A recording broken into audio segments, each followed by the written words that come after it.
Hey, a little late, but not bad. Come on in, everybody. We see you out there. Who's in the chat? Folks are already in the chat. Devil Flyer's in the chat. Hail all. Hail, Devil Flyer. Hope you're doing all right, Rex. Hope you're doing good. Marvy's in the house. Says greetings, Marvy. Oh. We're finally here. I'm joining the conversation. Oh no, Matt Black Gaming says. Well, you're welcome to.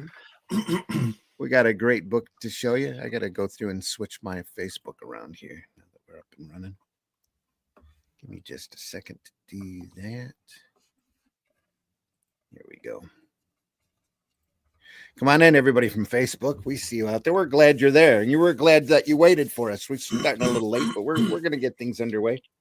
We figured you didn't want to hear us talk about politics on a comic podcast. So here we are. No, isn't that an amazing thing? Let's not put politics in the comics. That's two tardies now. One more in detention for you all.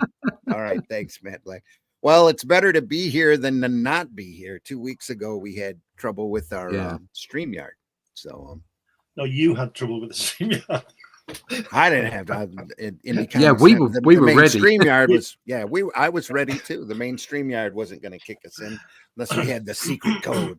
Anyway, folks, we're glad you're here. We got a great book to look at. Kind of an unusual book. Sarah in the house. Sarah.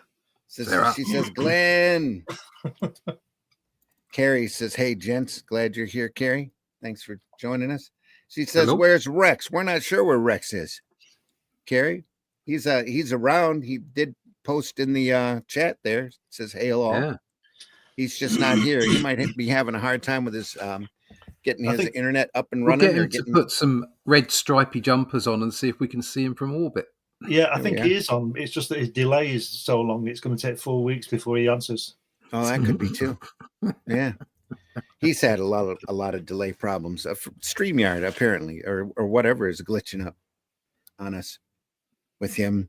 Yes, you did. I had to call the Samaritans to get over that trauma. I'm sorry, buddy. Sorry, Matt Black. We hope you survived it.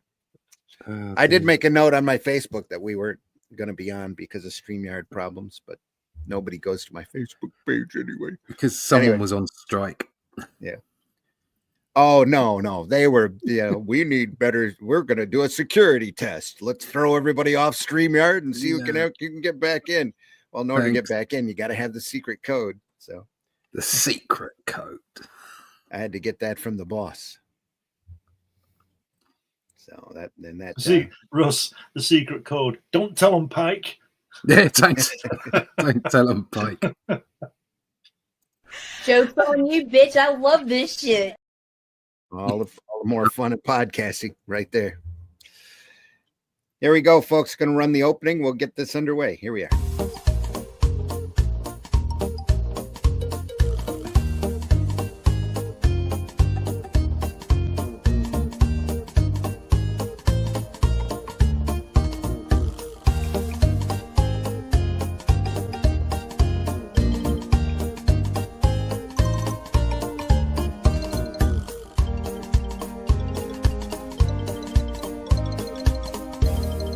You cannot pet that dog. No. Can I pet that dog? Yeah. You're going to pet that dog this morning. You got to pet that dog. Come on in, folks. Thanks for watching us Sunday Funnies for the 19th of January, 2025. There we are. Got a great P. Craig Russell work to show you. I'm your host, Randy Zimmerman. I do Arrow Comics. The latest Arrow Comics that you can find with my name attached to it. It's an adaptation of Robert E. Howard's Shadow Kingdom that especially proud of. First sword and sorcery tale, the first Cull story, now in public domain, now faithfully adapted through Arrow Comics, available where all fine books are sold, through criticalblast.com. You can catch it at Barnes & Noble, Amazon, in a number of different formats, including a great black and white. We're in Walmart. Pardon? Walmart. Are we? We're in Walmart? Yeah, that one's in Walmart, yeah. Cool. Walmart.com. Probably. We're probably not sitting on I the doubt we're shelves, in the stores, no, Yeah. but we're on. we Walmart, are yeah. available.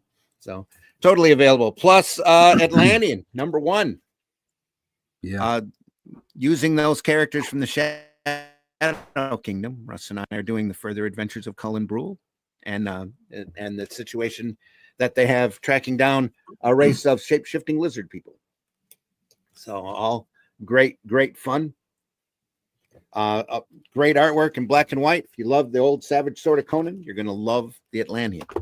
So issue 2 will be available in March, and that campaign for that will be over at fundmycomic.com. Fundmycomic.com. You can watch fundmycomic.com also for an Arrow store as soon as we get it made. We'll have that up and available for a variety of our different products that we've done within the last few years and over the last few decades. So hope you keep your eyes tuned for that. Also, over at Fund My Comic, right now, you can find Hatch Annotated. And that's by our friend and frequent contributor, Glenn B. Fleming. Yeah. Right now. Glenn, introduce yourself, please. Okay. Hi, everybody. I'm Glenn Fleming, and as Randy says, I'm the creator of Hatch. And you can get this book on fundmycomic.com, and it shows you the evolution of him. It shows you lots of published and unpublished work, pencil work through to full colour. I also occasionally publish magazines about comics. These two most recent ones, you've got Crikey and Comics Unlimited. Crikey's out of print, but this one should be coming soon. Issue 15 or 16, I'm not sure. Should be coming soon, 100 pages. And I've written a book about Jack Kirby, my visits to see him at his house. It's well illustrated, got lots of photographs in it, even though you can't see him there. Pictures of it, me with Jack and his wife. And that's about it. I also draw things and write books. I've got 12 books on Amazon. Check them out. Science fiction, all kinds of stuff. There we are. Also joining us this morning, Mr. Russ Leach. Russ, introduce yourself, please. Hi there. Yeah, I'm Russ Leach, artist from the UK, and as Randy said, I'm involved in the Atlantean and other works from Amazon, and I'm also at the moment working somewhere in a hallway where lots of people go past on a regular basis. The main thoroughfare, yeah. But Piccadilly Station. Piccadilly Station, yeah, just behind me. You can find out all about the Atlantean and what's going on with that by going over to russleach.com, signing up for the email list, where you'll get news about what's upcoming stuff. You'll get little bits like this. This is a brand new page. Just before I go to ink, I sketch it out, put some lighting on it. They're around a fire, and there's a tale about to be told within the pages of the Atlantean 2. There are several tales, all part of the one story. Lots of action in this one. It's a really good tale. Randy's written a grand one. So looking forward to that coming out soon. So, like I say, you want to find out more about that, go to russleach.com, sign up for the email list there, and you can find out when the next one's coming out. Going to Fund My Comic first and then out to retail afterwards. First time you'll see it is in March. So, yeah, sign up for that email list. And that that story that Culler's about to tell is a plot by Charles Santino, who we've had on the program a couple of times and has had experience writing Conan for Marvel. So that's a big writer in his own right. So go ahead. Sorry. Said Pedro's in the chat. Oh, excellent. No, Pedro. not Pedro. Oh no, not Pedro. That's a new program coming to you from Fox this December. Oh no, it's Pedro. Yeah, he's Here's a question for you. Here's a question for you. If Pedro wore a hat, would it be a Panama? Ah, there you go. I bet he's got one. He's got to. It's next to his rifle. Double Flyer says, "Hey, Carrie, yeah, babbling baby. Yeah." Sarah says, and if Sarah asks, we try to accommodate. Here we are.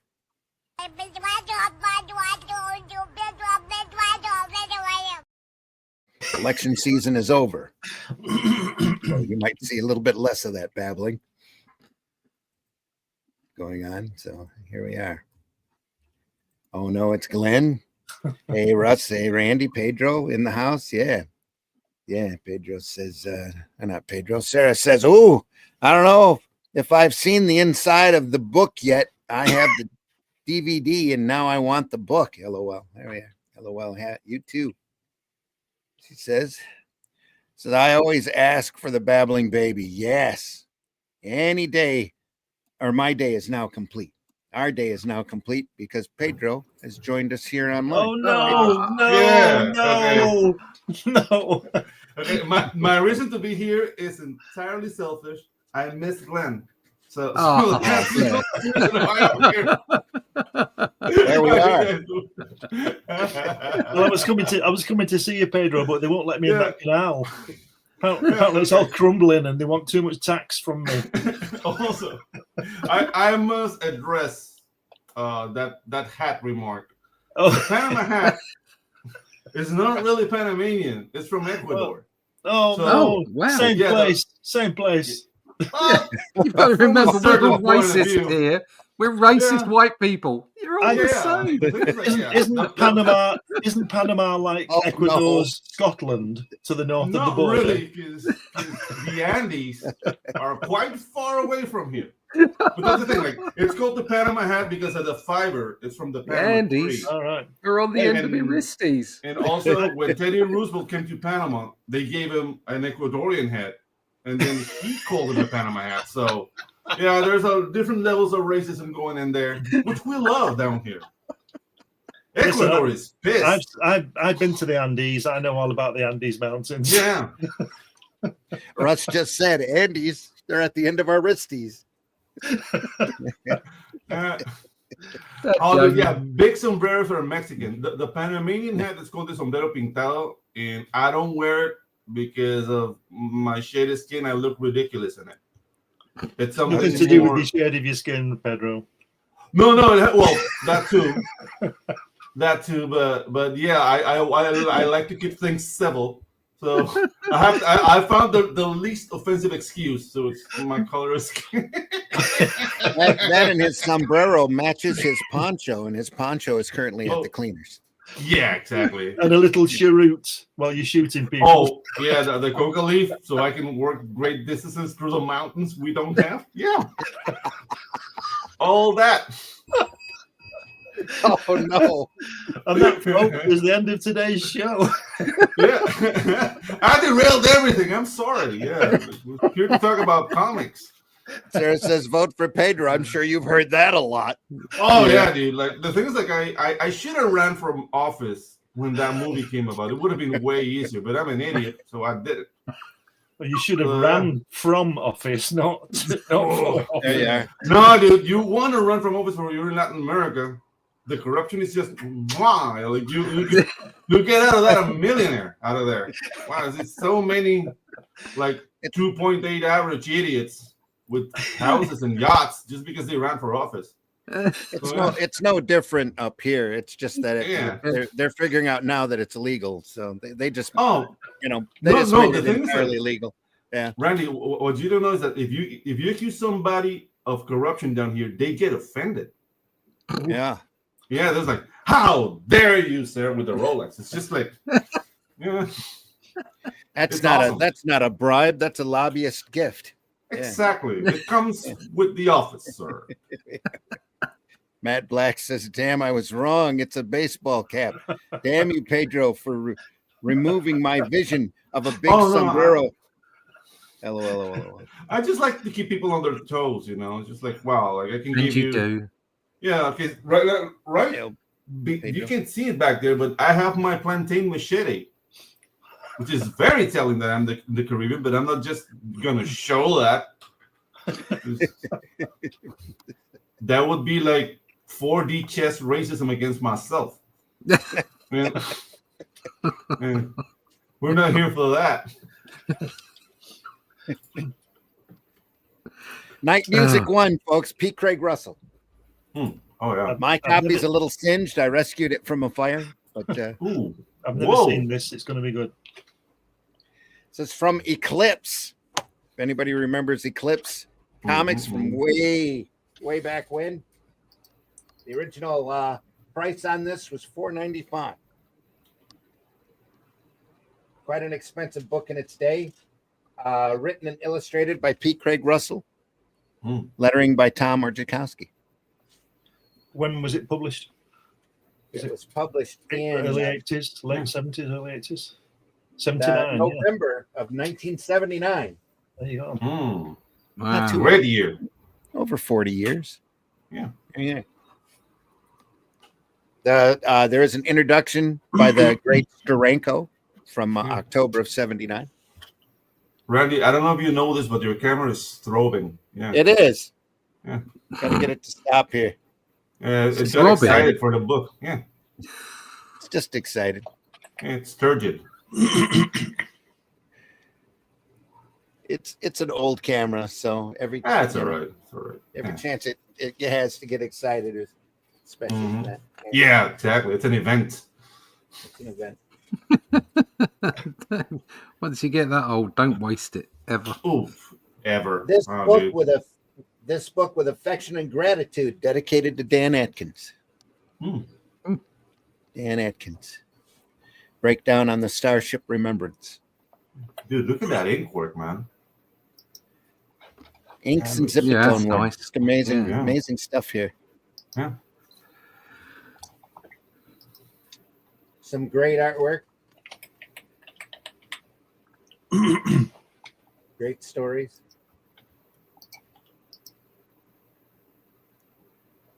Simple black and white. Yes, but the light work is on The light point, work, man. It's very, very moody. Like whoa. Ocean at Impressive. Night, Part 1.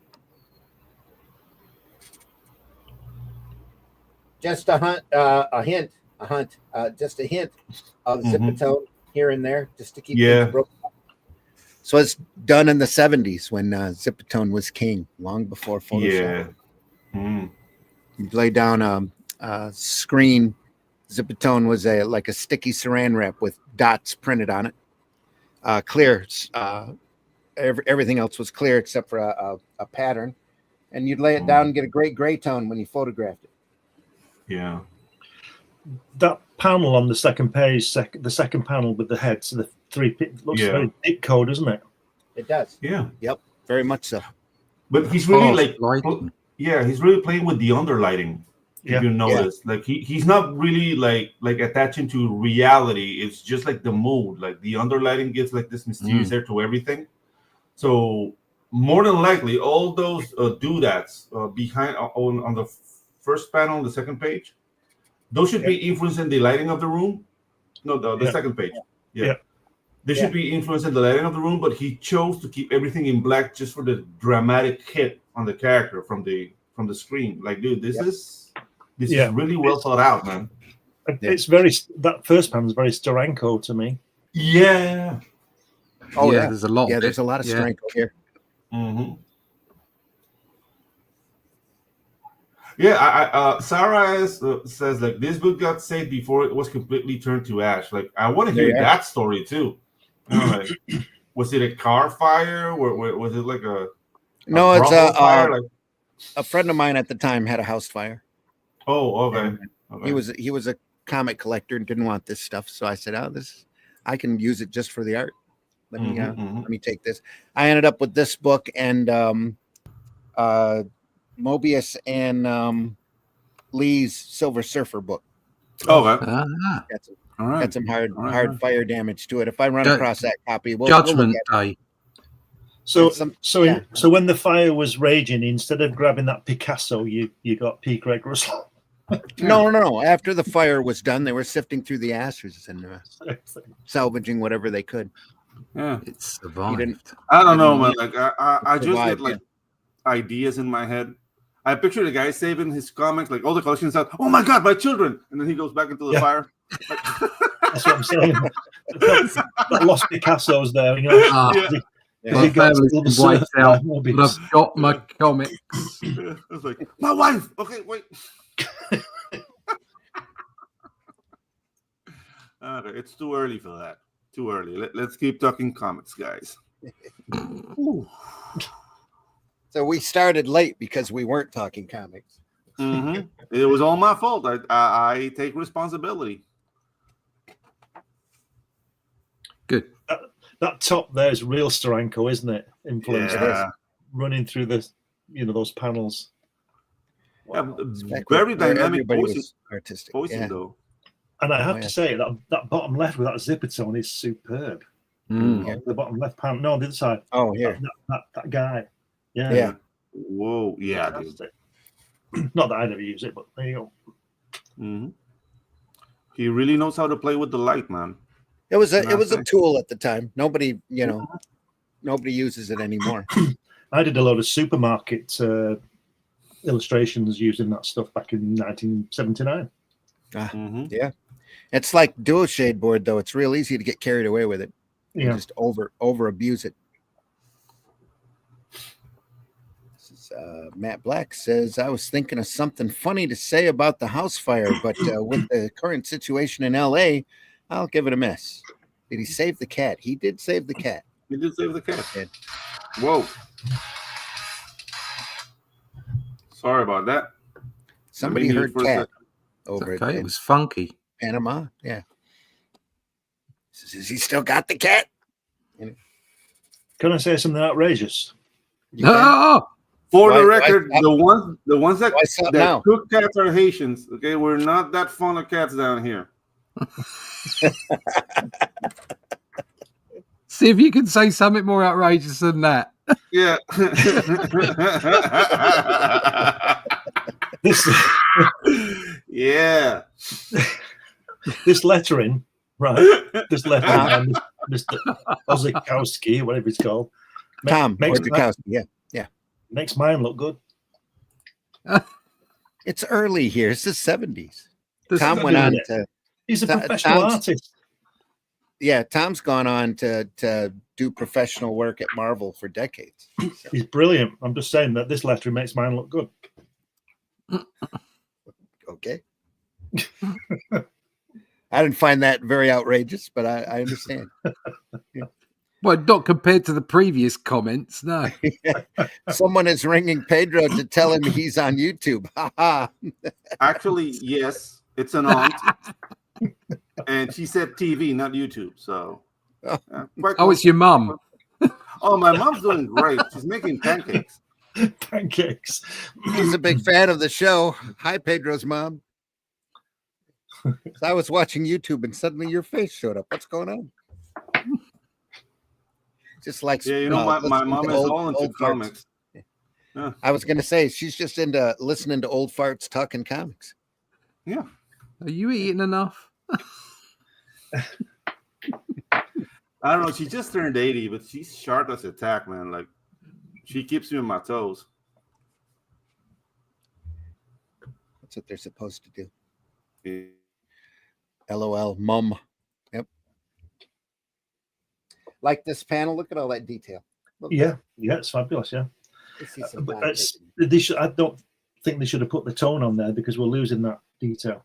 But again, Yeah, it's very Steranko, isn't it? Yeah, he did it on purpose in order to draw. Oh you. yeah, I realise. I know what he's done, but I wouldn't have done that. Yeah. Which is why we're discussing his work and not mine. Sarah says, "Oh man, an ex of had a bunch of fireproof long boxes. Just now thought of that. An ex-boyfriend. Yeah. So you see, guys, in Panama, we eat pancakes, not cats. This look great. Mm-mm. Meow. Meow. And Yeah, and the cat was not called Pancake, okay? Just for the record.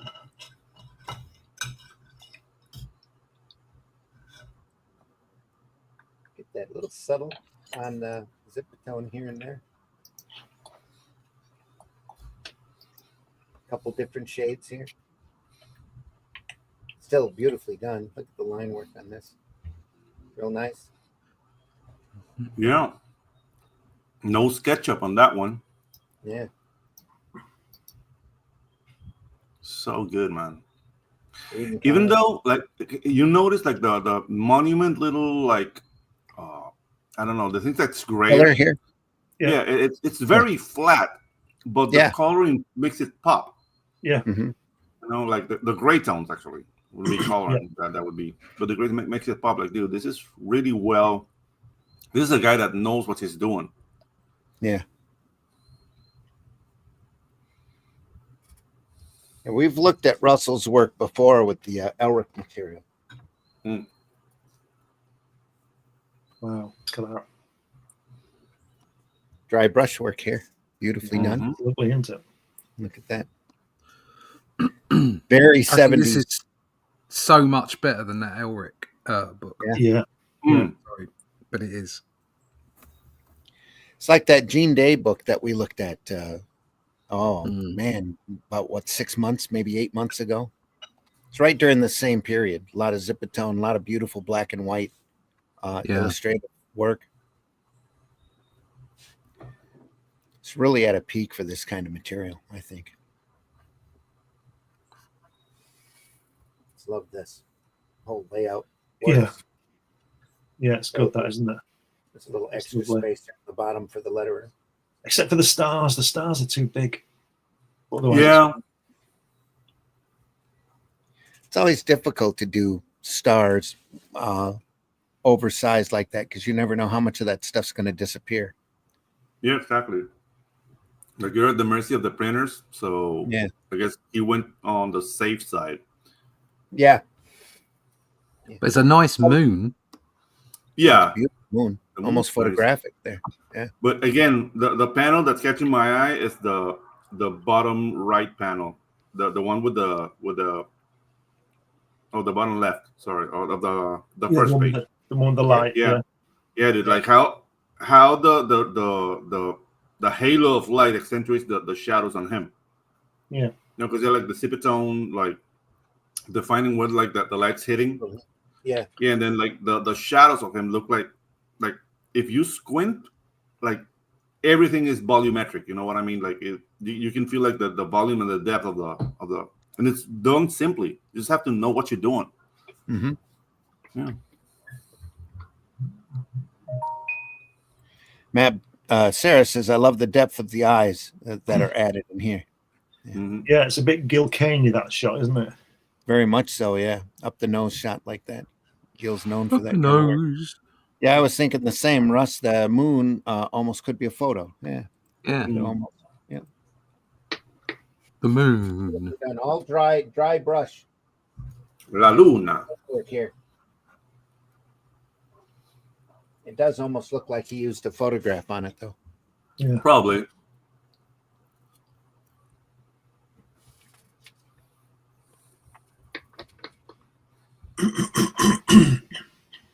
It's got a bit Ditko now, a bit Doctor Strange. Yeah. Mm-hmm. Russell did some Doctor Strange work, did a graphic novel. And I was going to ask you, did he actually do Doctor Strange? Yeah. At least one or two graphic novels, I believe, with him in it. Russ, look at that first panel. Is that David Icke? I know David Icke. Where are the lizard people? Yeah. The reptilian guy. Oh. That bottom panel's superb, isn't it? The angle he's done there. Oh, okay. Yeah. That's very scary. Yeah. That's fantastic. Yeah. Over on the right hand side, the bottom. I mean, all those panels are fab. That panel where he's running, there's lovely motion in that. Yeah. But again, all that machinery and the way that guy's standing, very straight leg on his standing leg.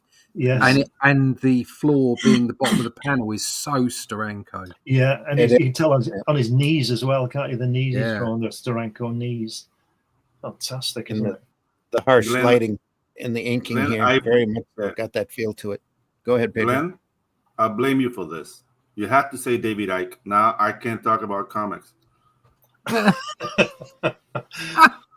Jesus Neither Christ. can he. Yeah.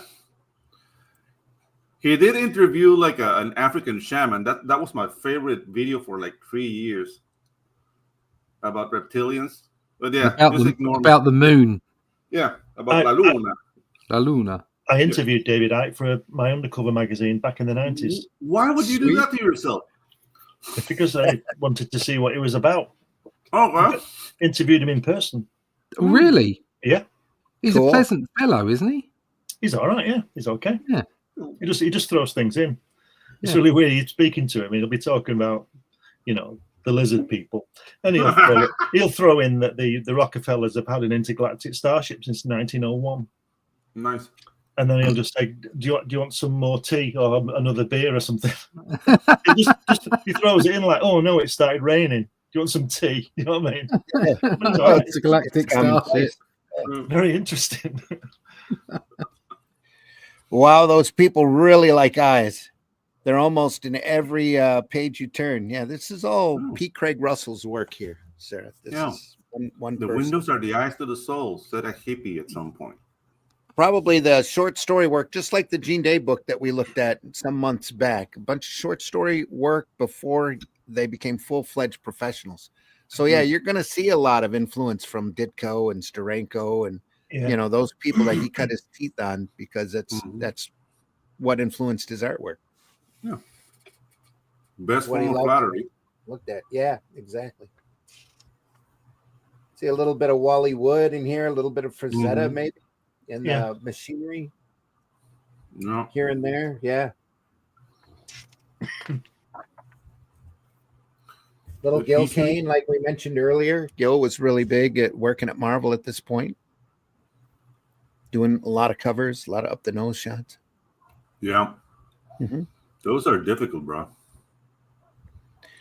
Not at all easy. That second to the panel on the left-hand page, the second to the bottom, the big with the orb in it, is very wood, isn't it? Yeah, very much so. It's very nice though. Got a lot of that feel to it. Absolutely. White sky at noon. Now, they've done a couple of other reprints on this material and have expanded and added more story work, but it's in color. And I know Pacific did another reprint of Night Music, or First, one of the two, did a trade paperback a few years after this one. That I believe that was all in color. Again, I think color would spoil this. I think this artwork's great. Yeah. 100%. Yep. And that top panel there, and that one is in a little, I don't know what we call it, little control room there. At the top on that one, yeah. The lighting on that's fantastic. Yeah, he's not afraid of blacks. No. Really. Little thin lines back here just to add the intensity of the light coming The light coming in, and then you get like strong shadows to back it up behind it. Like, dude, this is superb work. Just basic shapes here to represent view screens and buttons and stuff. Yeah. That's the thing. Like, you see the technology; it's more insinuated that put on your face directly. Right. It's something I like. That top panel with all the buttons and display is a little like the inside of the pod in 2001, isn't it? Yeah. Yeah. When he goes out to get pooled with all the display screens flashing all the time. But it's this is 79, right? Yeah. Yeah. So we're not used to the one screen for everything thing. Like, at that time, it was all buttons all over the place. Yeah. The actual work, I think, is copyright 66. Whoa. 66. Artwork on page 4 from Creepy number 11 is from Warren Magazine from 66. Everything else is copyrighted in 79. It doesn't say exactly what year he worked on it. We might see him. Yeah. If we catch a signature, we might be able to catch a year next to it. Yeah. If we find a signature on any of this stuff. But I think it was done long before 79. Long probably. before printing. Maybe a year or two at least. So yeah. On a quality like this, you can't dish this out in a month. Oh no. I don't think. Where are we now? Now that I said it, that they'll probably stop doing it. LOL. Oh, on the eyes. I don't think so. Says you kept that one quiet, Glenn. That's the first I've heard, and you've known me for 48 and 9 months ish. Yeah, Glenn. There you go. No complaint about the eyes. Yeah, many layers. Many layers. Like an onion. Have you ever been to Nuremberg, Glenn? No. Just asking. Do we Dad really know? My dad went there, but I wasn't there. Okay.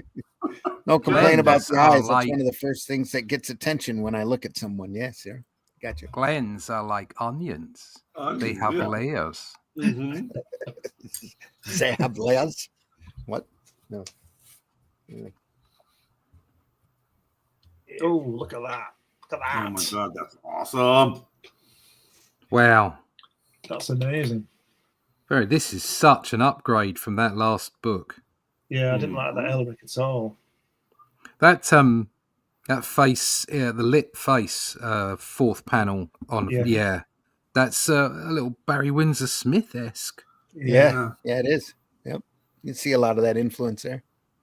Probably the same basic influences buried to P. Craig Russell. Yeah. Nice clouds as well. Look at that panel there. Yeah, it's fantastic. Nice look. Yeah, like he's graphic when he needs to be, and then he goes like full out live drawing some places. Yeah. Not just, but it's very tasteful. I hope he got laid for this book.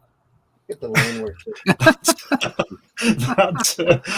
the very last panel, if you put wings on, you've got Namo going through the sea. Yeah. Or Namor to our American friends. Almost skilled penis. Or Namor. In Latin America. Namor.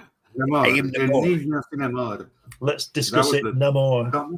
That was the dumbest. Little hummingbird wings. Yeah. It's terrible. I haven't seen that film. I'm not going to. No. It just makes you want to cry. That bottom panel there on the left-hand page with that shadow, the formation of the muscle on the shoulder. Oh, here. With that, no, that was where you pointed just then on the other page, bottom. Yeah, it's that the definition on there. It's fantastic. Yeah. Lovely. It's beautiful little cloud work back here. Just Yeah. thin line back here. Yeah, just gorgeous. Just a shame they put so much lettering in there. Well, this is the 70s again, and they were doing, more prose and picture stories back then. We looked at Black Mark. That was all kind of like this, just blocks of text. And very inner monologue thing. Oh. Yeah, that too.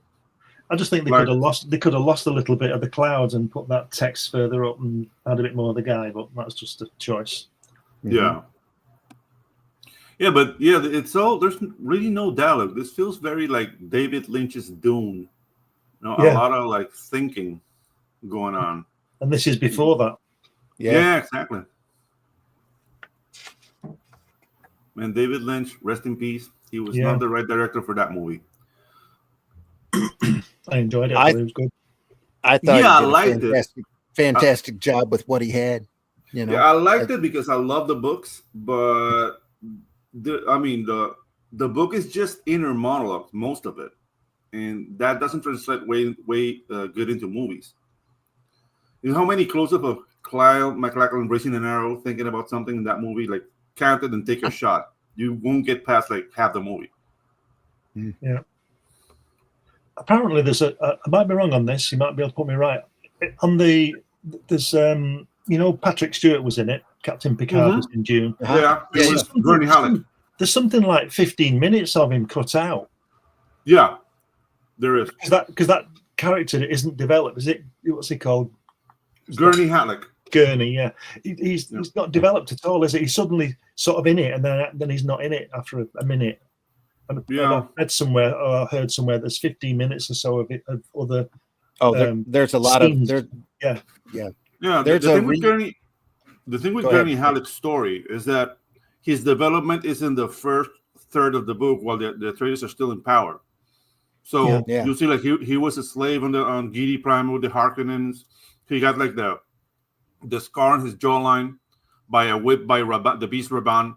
They skip all that in that movie because there's no time for that. They have to set up the Atreides. So the only thing you get from him is mood is for love making and cattle, not for fighting. Yeah, and, that's right. Yeah, Yeah, then he goes, "Long live Duke Leto," and he disappears for half the movie, and then "You young pup." That's all you get from him, and that's an awesome character. Like That's he the whole plays like, film in 30 seconds. Thanks. yeah, Well, obviously the book's a lot deeper than the film. You have oh to yeah, dude. cut certain things out in order to get it to move. But And the thing is that he's a troubadour. Like he plays an instrument called the baliset, and he Yeah. always has like these quotes, and he's always like reciting poetry. He's an awesome Mhm. character, but it can be fit into the format of a movie. yeah, and when you do a more faithful adaptation of Dune, and then Mhm. you run that risk of it being totally boring too, Yeah, and then like that stagnating sci-fi the audience. series. Yeah, Yeah. exactly right. Yep. Yeah. So they tried to do a faithful adaptation, and I had a real rough time slogging through that. But Oh, dude, still- I ate that up like a nerd. Even I though the still love costumes were, Lynch's Dune. So yeah, go the ahead. costumes were a little bit magoo in the 2000 version. I didn't like the costumes, but Okay. it was a little bit more faithful. The weirding way of the Bene Gesserit, like the Pranabindu fighting style, was better depicted. Was not that Mhm. sound, stupid thing. And you get to see Gurney developing and saying stuff. Duncan, Right. Idaho is completely ignored on the Yeah. sci-fi, which is stupid because if you read all, it's like 11 books at this point. Duncan, Idaho is the center of everything, but whatever. This Mhm. is my nerd ranting. Look at the trees on that left-hand panel. Oh yeah, Look at The that. leaves folding over. Look at that up at the top. Isn't that amazing? very tropical. Yeah, That's you're beautiful. right at isn't it? home. Fabulous. Some lovely stuff in this, isn't there? Oh, Ern Hogarth's Tarzan type jungle scene Yep. right in there. Yeah. And that the Reminds back of me a lot that of head that foliage. there looks little like Michelangelo David, doesn't it? Yeah. Type of, that kind of hmm wow. Fantastic. Now there's a word balloon at the bottom. Look at that. Just before you turn up, Yeah. look at that. Look at that. oh, he said something. Whoa. Okay. Yeah. Mind you, it does cover up quite a boring panel, doesn't it? Yeah. After how many pages? Like we're on page what? Like 12? No, we're farther in than that. There's the halfway point. Oh, on we're the book. half point. At the half Yeah. point. Wow.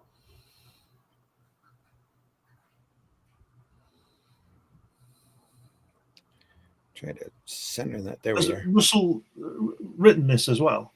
Yes. Right. Yeah, this is Russell's work all the way through, except for the It's lettering. great. Yeah. What it says.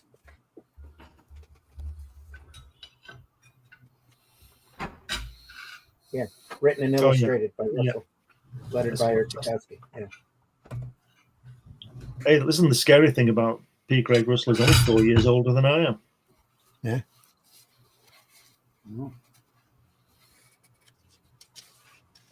Wait. Doesn't that cockpit look like the one from the Millennium Falcon?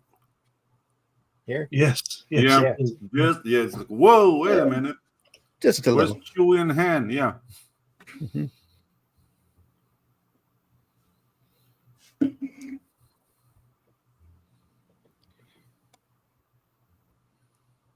Marvy says, no, Matt Black says, what? Laid. Oh, yeah. LOL. Uh-huh. Yeah. That hurts me a bit. Because artists should be rewarded for their hard work. I heard that when they made One War and line. Peace, I heard that when they made War and Peace into a film, they only got past the first chapter. It would have taken Yeah. them 100 years to finish. Yes. The big work. Just like the Interview with a Vampire and Lestat, I've enjoyed the books more than the movies. Yeah. Yeah, I remember those times, man, where goth people were goth for real. Like they wanted to move to New Orleans and become vampires. Just awesome. Especially in a place like Panama. People dressing like in black leather with the sun. They stank. Biff did see. I don't know exactly how to pronounce what you've typed there, but he says he or she says such an underrated artist. He is really incredible. Yes, he is. Oh, yes. Yes, he is. He'd be a good poster designer, wouldn't he? Yeah. Maybe he was like, I don't know his career. I'm sure he's done that. Yeah. Many of those in his time. Yeah. And there's the pod from 2000 and 2001 that we're talking about. Yeah. Yeah, the Yeah, ship, right? If he's got a half decent pension and he's not dead at this No. age, chances still, are he did other things other than comics because he wouldn't have got Oh, paid yeah. enough for that. Oh yeah. Yeah, when you don't last long when you're starving, so yeah, more than likely he was doing all the things. He's really known for a few things at Marvel and his Elric work and adapting a lot of Wagner operas. Mm. So I noticed him, caught him when he did Killraven, War of the Worlds, back when I was a kid. I just ate that stuff up, and it's a huge change from the previous artists that were on the book, but that it just really stepped up. You can see I need to though. go back and reread that material Yeah. again. You can see though on Killraven where he was under the cosh as far as Deadline. deadlines were concerned, because this work is like, apart from a couple of places, it's like super solid. Yeah, is bigger drawing. It's beautiful, great stuff, lovely shading. But you look at the Killraven stuff, and he was obviously, rushed in quite a few parts. He wasn't getting the same time to get the quality that he's got in this book. Maybe he didn't like it. Maybe he didn't like it so much. Maybe. I think it was a time that. crunch. He stayed on that book the longest, right up until it got canceled. So, right. But he did have a rough time making deadlines. There's at least one Keith Giffen fill-in that run, and a couple of stories that were bookended. A couple pieces of original art, and then they reprinted a story in the center. I think at least one of those were like that. They had deadline problems at Marvel during that period, because they absolutely had to get a book in to the press at a specific time, or they got heavily fined. Didn't Shooter sort all that deadline thing out? They were all the books were running late when he got to be chief. Oh yeah, that was around that time, wasn't it? 78, 79. Yeah, that's one of the many problems he ended up inheriting. Yeah, and he sorted out, didn't he? He did. Shooter did a lot of good for Marvel, especially when it comes to continuity, flow, and and running stuff. Absolutely, very underappreciated. I think. Yeah, he gets a lot of bad press, doesn't he? I don't know why. He gets a lot of bad press off artists and writers because they're creatives. I know I'm going to make a lot of people unhappy here, but I've come from just like you, Glenn. I've come from a schedule-driven job where I have to get stuff done. Yeah, and I think up until Shooter got in there, it wasn't. Although there were people up against it, it wasn't quite the same. He was much harder taskmaster. For everything. And it was the product was just as important as the story. Gotta get it out. Often creatives have issues with that. They have problems with that.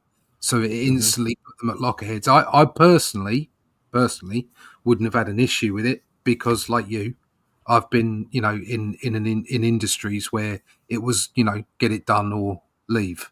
Yeah. Guys, excuse me for a second. I don't want your damn fish. I'm sharing culture over here. Shut up. Go ahead. Sorry.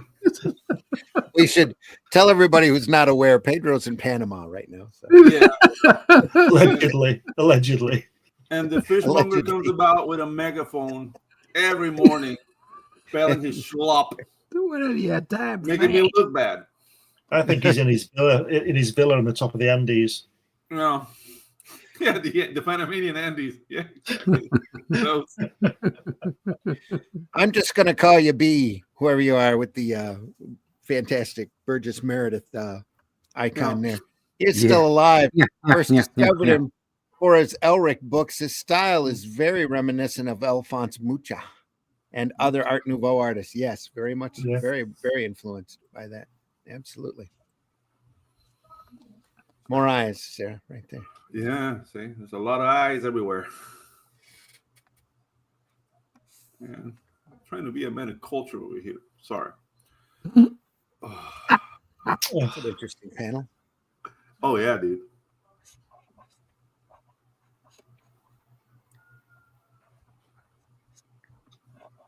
Wow. Got that. Very car crashy onomatopoeia going there. Scrap, boom. Yeah, that booms Yeah. Steranko, isn't it?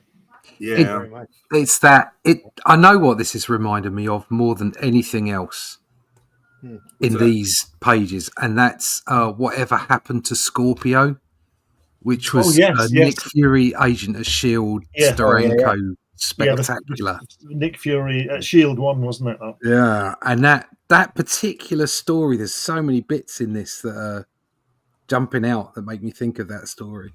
Is that the one where Is he's that- climbing that big tower at the beginning? I think it's in the story, but it's not that issue. Right. Yeah. It's the one with the I can see the cubes Mm. on the cover. They're like blocks that people are Yes. walking around. Yeah, Yes. It was, but that great.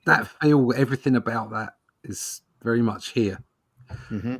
which is a good thing, you know. Hardcore influence. Yeah. And Yeah. if you look at the panel on the top right, as we're looking at it, with the finger pressing the button, the click looks like it's part of the display behind. You don't see it. Yeah. You see it above. It says click.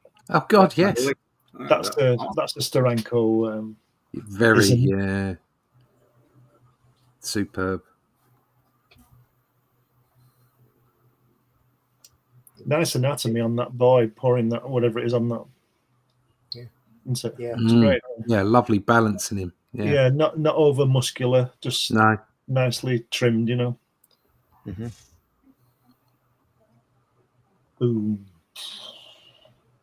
Great the way he's walking away and looking back at the bottom. Yeah. Fantastic. And that no smoke, those clouds, you know, yeah, it's fantastic. Well done. lovely movement all round. Oh yeah, dude.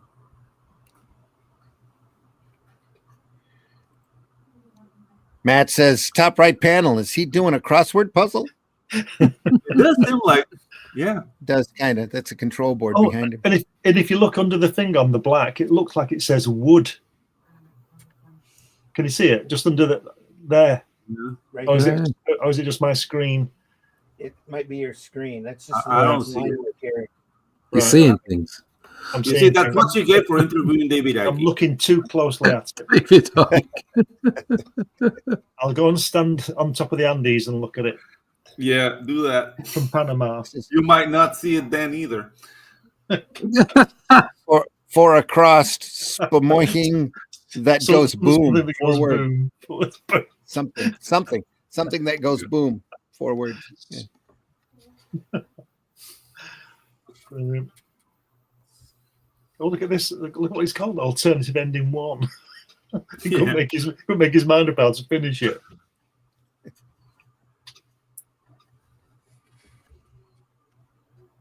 Oh yeah. See what you mean? Divergences. Yeah, I bet he's talking to his wife about that. I don't know how to end it. And she said, well, do both. Yeah, exactly. Yeah. Yep. Yeah. Yes. Do both and then take the trash out. Alternative ending 2. Look at that lovely water at that first Yeah. panel. Oh, Isn't this it? is awesome. Yeah. And my eyes immediately go to this. It's Yeah. great. And then here. It's fantastic stuff. Just before you, that water looks like space, doesn't it? Yeah, It does. Yeah. Sort of mirrors it. But look at that fourth panel on the first page, the underneath looking up where he's floating. Mhm. That one. Yeah. Look at that. No, it's more like his reflection on the water. More so that he's Mm. floating. You can see the feet. Yeah. So it's Yeah. like a Yeah, it's a reflection, isn't it? Yeah, it's Yeah, lovely. His reflection, yeah. that's awesome. And then the lighting on the right-hand page as well, just great. Matt says, damn these fingers of mine. That's all right. I do Yeah, the dude. same thing all the time. Dude, could you imagine like achieving all this like difficult, beautiful artistic panels and then being told to take the trash out? Yeah. By your wife. It's just Without sounding big-headed, yes. Yeah. Yes. Yeah. Exactly. Yeah. That doesn't happen to me because I don't have a wife. But when I did, yeah, all the time. The way he's rendered that nebula in that last panel is fantastic. Oh yeah, Yeah. dude. A little That's bit of great. Al I prefer- Williamson mixed into the Yeah. mix here. Yeah, yeah. I prefer the second ending than the first one. Couple Yeah, different dude. shades It doesn't of, go boom. When I was a kid, nebulas scared me because I didn't understand like space dust and how they reflect the light of stars. So I thought it was goo. goo. So I thought, I thought it was goo and it was gonna fall on top of the earth. Like this is like little kid ramblings. Sure. You know, I was scared of it. Yeah, it's like, that's why I never became a doctor. 'Cause I'm an idiot. Well, tomorrow night it's telescope time because 7 of the planets are aligning. Oh, Yeah. So, I'm so the hoping- doors are gonna open and Eldritch Starers are gonna walk into a realm. I'm hoping that the cloud will go away. Yeah. Won't see it again for 25,000 years or something. Mm.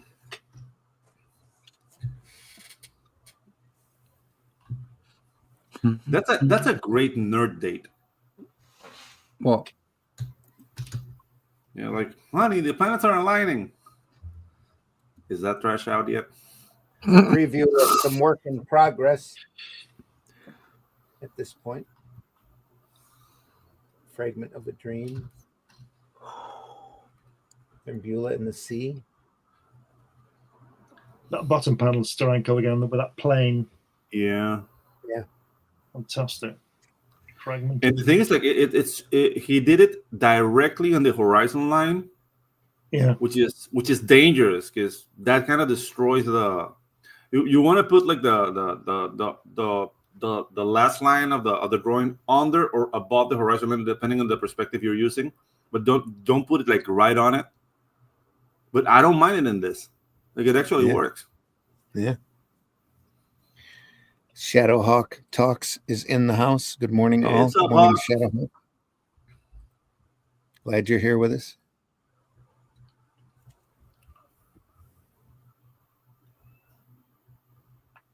Well, What's called Therimbula and the Sea. Yeah. I don't remember that coming out. So Yeah. I'm not sure if that was printed or not. If anybody in the chat knows, let me know. Maybe it never did, but it would be a travesty if it didn't. Yeah. We got La Sonambula and the City of Sleep. That's kind of because Sonambula means sleepwalker. So at least in Spanish, -1 N. But yeah, Sonambulo or Sonambula would be a sleepwalker. So that makes sense. lovely line work under those wings in that middle section. Yeah. Beautiful. Yeah. And that the folds on that last guy there, and the last picture, the folds on that. Yeah. How good is that? Yeah. So really, that's really hard to get right because Mhm. I've seen some people do it and it ends up looking like a scrotum, and this does look like fabric. So well done, sir. Apex in the house. Good morning, Apex. Good Sunday Hey, morning. what's up, Apex? Matt Black says, I've been racking my brains out who the character in this comic looks like. He looks like Harry Hamlin, the guy who played Perseus in Clash of the Titans. Yes, he does. Great film. Love the animation. Same here. Ray Harryhausen, baby. Same Can't go here, wrong with man. that. Yeah. Yeah. No, can never go wrong with that. Harryhausen. Hail, Apex, Bone, Carrie, Rex, Glenn, Pedro, everybody. Sup. Sup.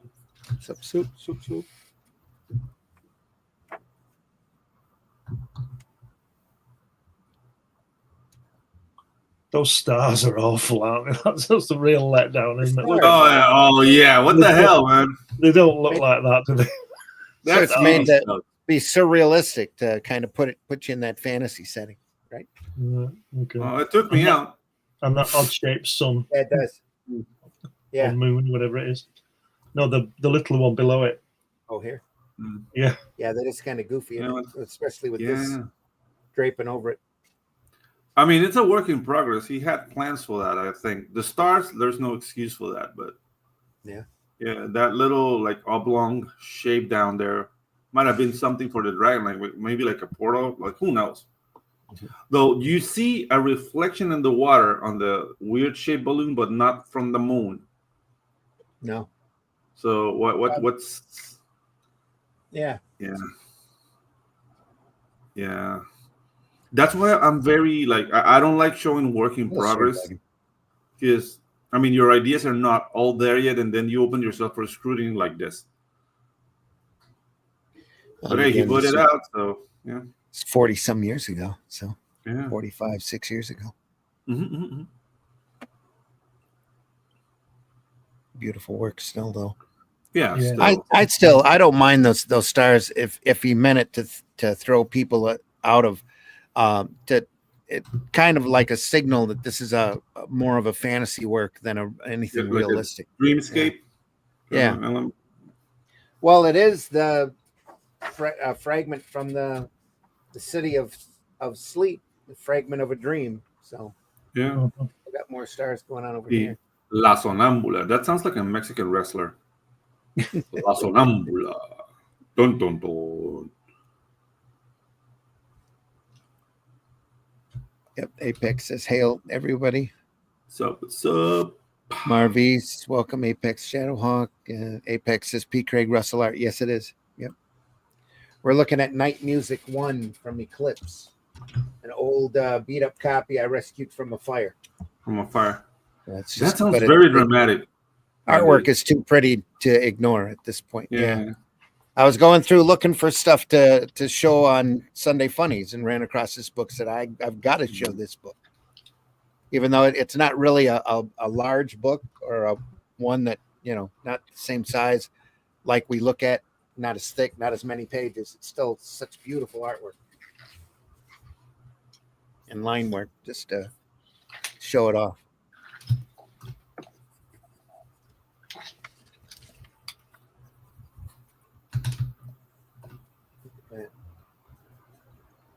That took a couple minutes. Yeah.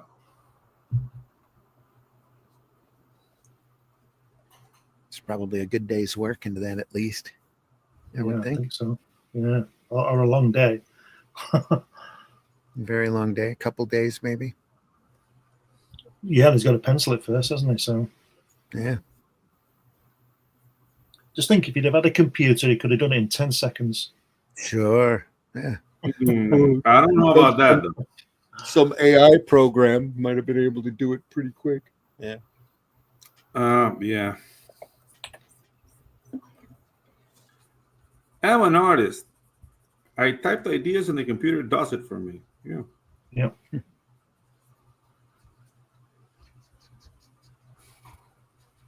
Did this come? Was this before Elric? Oh yeah. Yeah. Was Elric about 83? Yes, I think so. 83, 84. Right. Because this is But far superior to that. and again, this was probably done a long time before they printed it too. This is Mhm. probably a collection of stuff that Russell had in a drawer that he pulled out and showed to Eclipse, and they had to print it. He might have been sitting on this for 5-6 years. Yeah. He'd be about 28 when this came out, so maybe Early 20 worst, mid 20s Yeah. work. Yeah.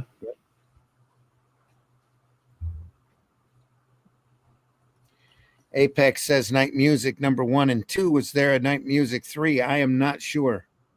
Apex, I'm not positive at all. I know the other reprint book that I think Pacific did or first did, one or the other, is a lot thicker than this one. So there's Have you a lot got more material in it. the second one, Randy? No, I don't. Right.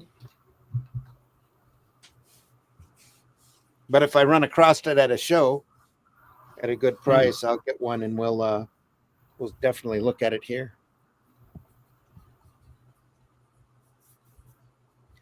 I do have his operatic work. I think DC or first printed that, and I'll have to dig those up and take a look at them.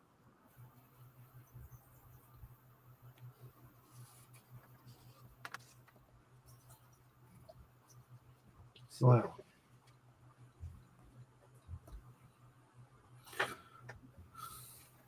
think this is pure indulgence, isn't it? It's a dream, definitely a dream sequence. Yeah. Wow. All right, I am going to leave this here for just a second. I have to step out and go upstairs. I have the granddaughters waking up. I can hear them stirring around Okay. up there. I will be right back. Okay. Do that. Talk friendly amongst yourselves. Okay. We'll try. Great use of the tint on that left-hand page there with those Yeah. that monsters or whatever they are. Randy's taking out the trash, isn't he? Yeah. More than likely. He's trekking to the Andes north of Panama.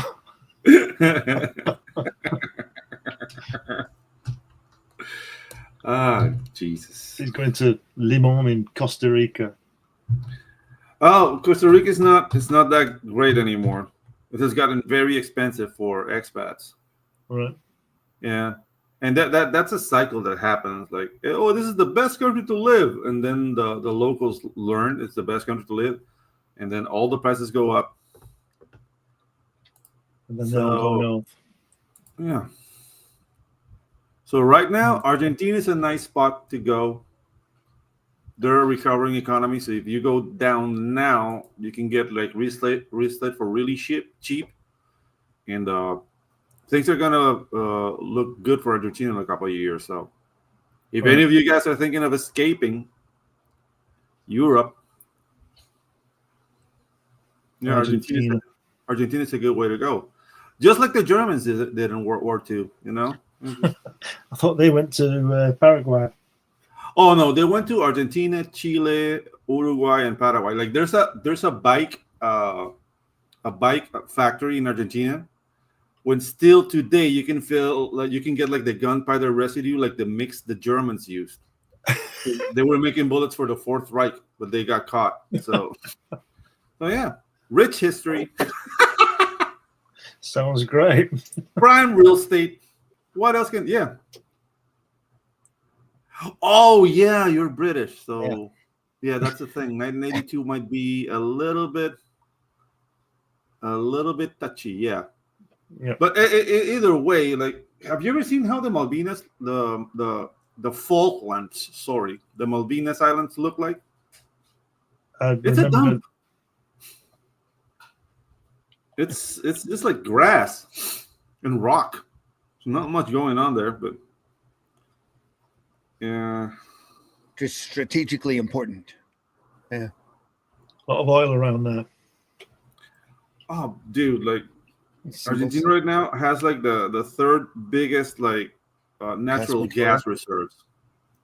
Well, in the you've world. got gas, you've got oil. Yeah. Yeah, I've not got it, Randy. If I did, I still wouldn't give it to you. Sorry. Things, man. He's off to buy the second edition. Said no, I had to talk to the granddaughters. They spent the night up here. We just had our Christmas yesterday, so got a couple of great T-shirts and coffee mug. Beautiful zip-tone angel on the right. I don't need much, but got a great shirt. That's good. It's got a T-shirt with hecklefish on it. It says hecklefish is my spirit animal. Love that. Anyway.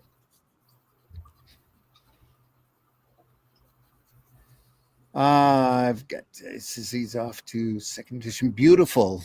Apex says Zipatone Angel on the right. Yeah, real pretty stuff here. Argentina is a nice place to go. Just don't mention 1982. All right. Yep. Art Nouveau, Windsor McKay, Leidendecker. Oh, yeah, dude. All of that's there. Windsor McKay is the father of animation, maybe. Yeah. McKay is.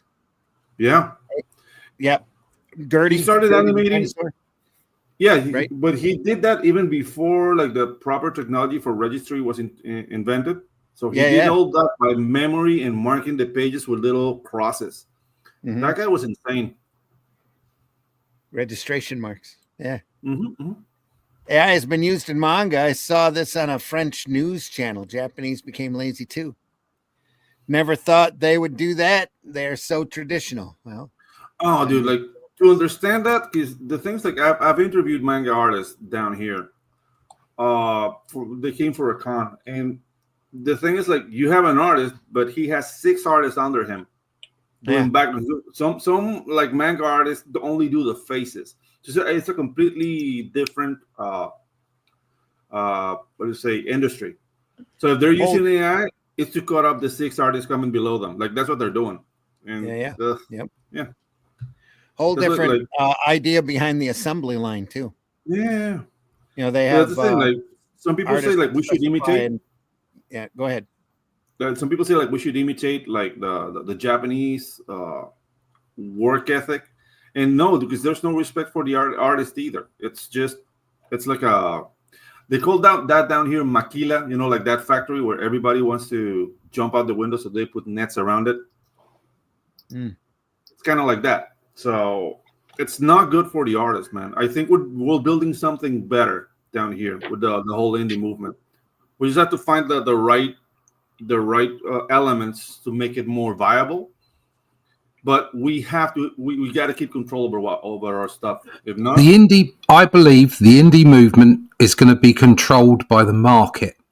Yeah. As in the further we go along, the more that AI is used, the more that large corporates use those kind of techniques to push out rubbish, the more niche and the more boutique independent comics will be, which means to make a truly successful independent comic, you really do have to be good at what you do.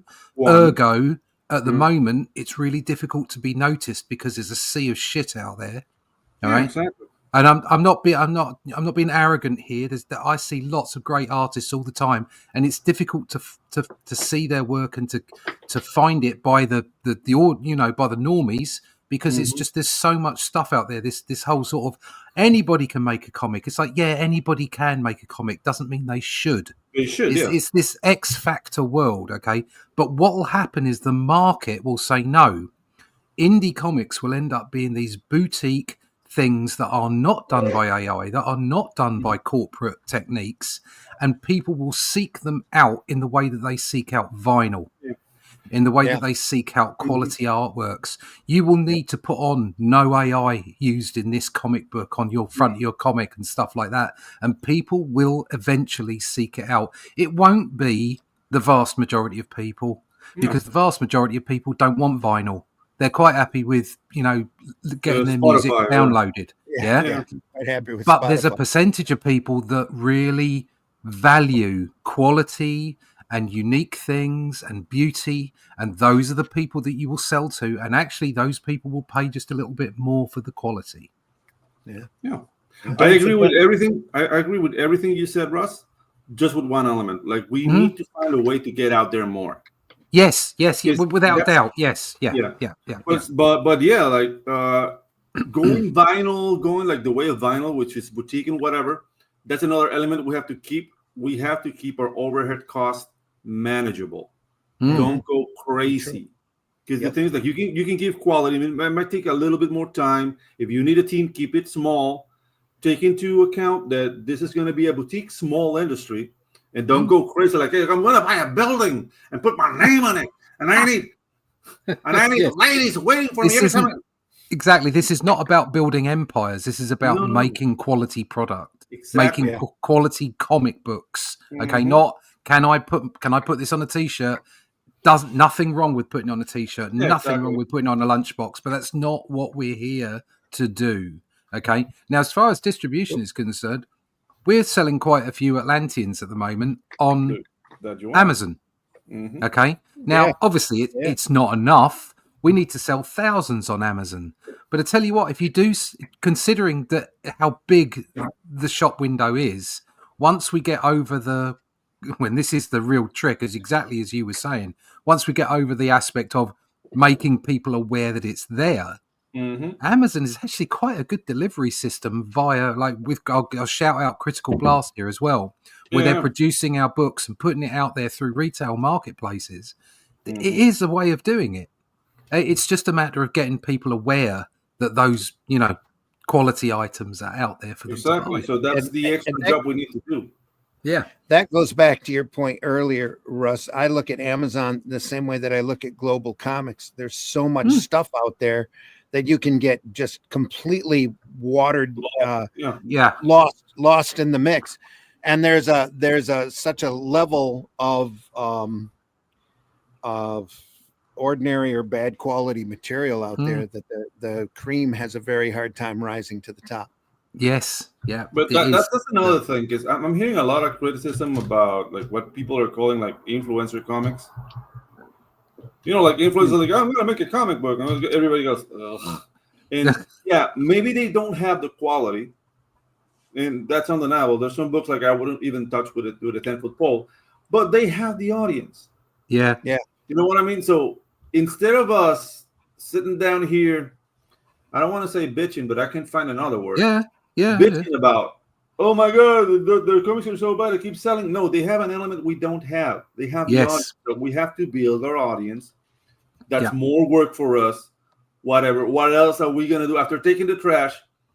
Because the wife told us, what else do we have to do? You know what I mean? So, yeah man.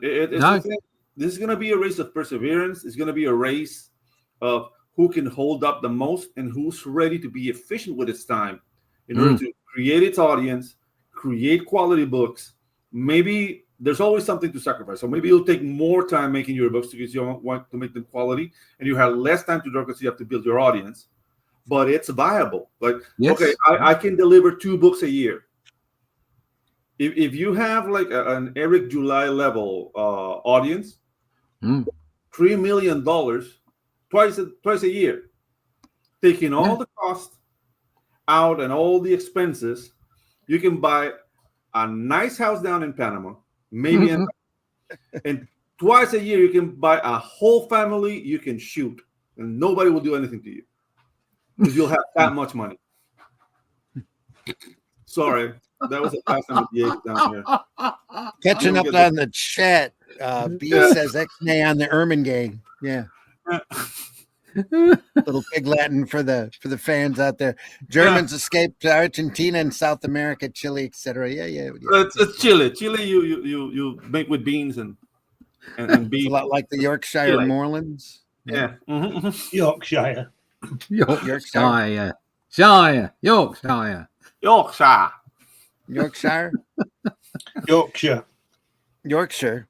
It's Shire, right?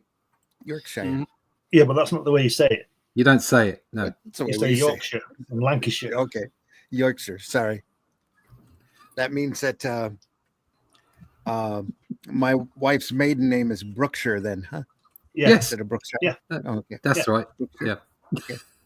All right. It's called English. Separated by common language. Yeah, I'll let you guys have your linguistic warfare over there. That's Sci-Fi 40s cover artist, forgotten his name. Virgil Finley is who you're thinking of, HR, probably. Wally Wood says that stippling artist. Yeah, that's Virgil Finley that you're thinking of, HR. Says we need the distribution. Hi, Russ. Apex Comics says some indie creators became mainstream. That's the way it is. Okay to be successful. The thing is, Marv-E is mainstream, at least, especially over here, isn't the same definition of mainstream, because you got these corporate comics. I don't think they're mainstream anymore, but you've got Dogman and manga, which I think is a lot more mainstream than those corporate comics are. Yeah. Well, your president's going to take care of that. And inflict tariffs? Is that what you're saying? Not only inflict tariffs, you know, like all the big companies that were backing all this DAI stuff are backing out in office. So I'm going to see like a huge downfall of all that structure of you're a bigot and whatnot. That's I think that's going the way of the dodo, man. Yeah, we're definitely seeing a change. Definitely seeing attitudes change, and not as much piling on. I think is going to be going on. Yeah. Yep. Let's hope so. Notice how everybody's screaming about Mr. G. But you know, like where's the appropriate chat about Mr. Piscor? You know, Yeah. It's quite disgusting seeing what's going on. Some of these people saying, "Oh yeah, well, I knew about it, or I wasn't sure about this person," and it's like, "Oh right, here we go." Yeah. Exactly right. Why didn't you say something at the time then? Yep. There was an idea even in the late 19th century that too much art in the marketplace was bad for art and artists. AI is just puts that on steroids. Yeah. Yeah. We'll see Yeah, how but that that's the works out. thing. Like, None of us notice. Mission passed. Yeah. Go ahead, Gil Pedro. Kane, bottom right. no, that's the thing. Like, Very we much. have to stop equating success with like massive sales and being like international. Like, dude, you just get the market you need to help you live a comfortable life and keep on making comics. That to me is success. I don't want to be like the next Neil Gaiman, then be accused of No, asking people to call me massive. no, No, no.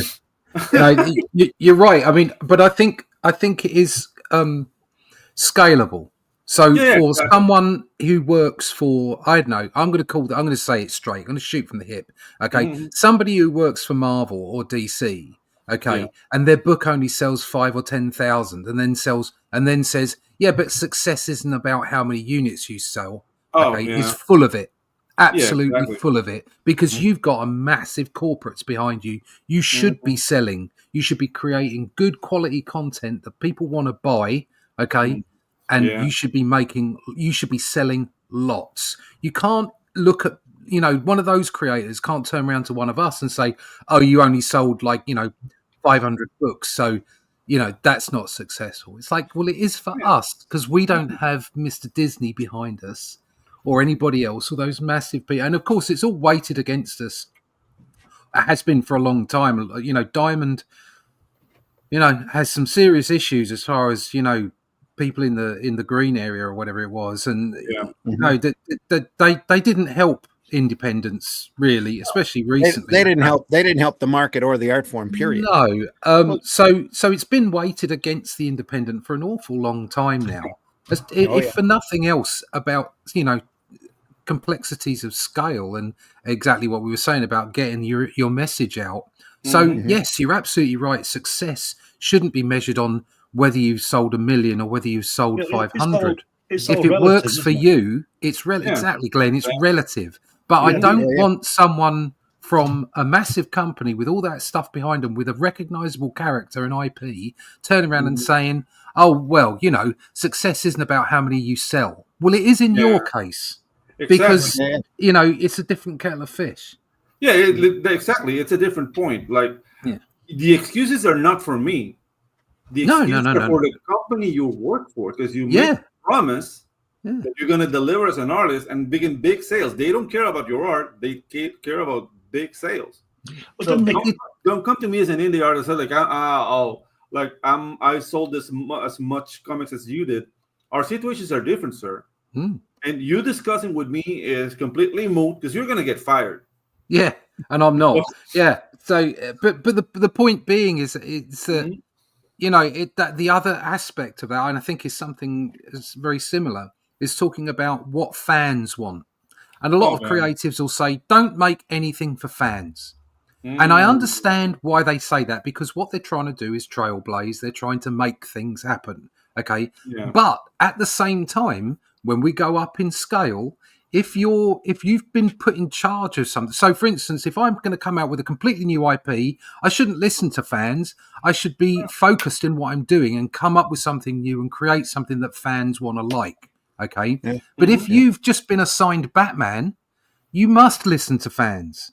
You must at least listen to the mood music, if not the specifics. Yeah. And you must be respectful of those IPs, because you're just one in a long list of people that's been given the responsibility of telling a story about that IP. Yeah. So it's and I see that the same way as you see success. It's like, as soon as you step into that corporate environment where you've got millions of dollars behind you, massive IPs, success and also fan interaction is a completely different thing. Exactly. And I have a thought about all these things, like, I want to draw what I want, or I want to put myself out there. And you don't find that much success? don't draw horny. Yeah. Dude, get it out of your system. Tell a story that's more universal. Like you can still be you without being a horn dog, because that's something that I think brings us down. Like people feel like freedom and they go directly to Sodom and Gomorrah. I guess that's fine, but not all the books can be that. I've seen some good quality horny books out there, though. Yeah. I mean, I'm not saying there are gems within all the stains on the wall. There's always gold in everything, but there's also a larger amount of crap to weigh it down. Exactly. Just pick up any Serpieri Druna and you'll change. Yeah, exactly. Druna is fantastic. There you go.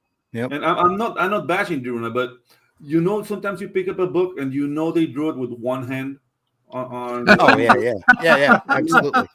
Yep. And it's a matter of guys. Like you want massive appeal, you want to be successful. You get it to be a little bit more universal in your approach. You see, I was saying before, it's all relative because you were saying about corporate. It's the other word you should use is profit because didn't when X-Men was cancelled in 1969. I think they were selling either between 75,000 or 100,000 only. Oh yeah, I'm pretty sure you're right. Today. I'm pretty sure that any one of us on this panel now, if any of our products were selling between 75,000 and 100,000 every month, or maybe bi-monthly, I think we'd be pretty pleased.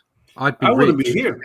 You wouldn't be mixing with us, scumbag. No, I wouldn't be here. Well, the thing with the X-Men too, when they were canceled after they had, the best of the best on that work for a few issues, and then they stopped, and then there was such a demand for the concept and for the characters. They did a couple of test appearances, and that they saw the bump in sales, so they started reprinting the old X-Men again that were horrible in sales, and those sales were bigger than ever.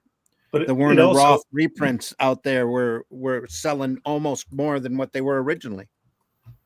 It also was partly down to Neil Adams coming on board as well, wasn't it? Because he changed the entire style of that book and comics to an extent.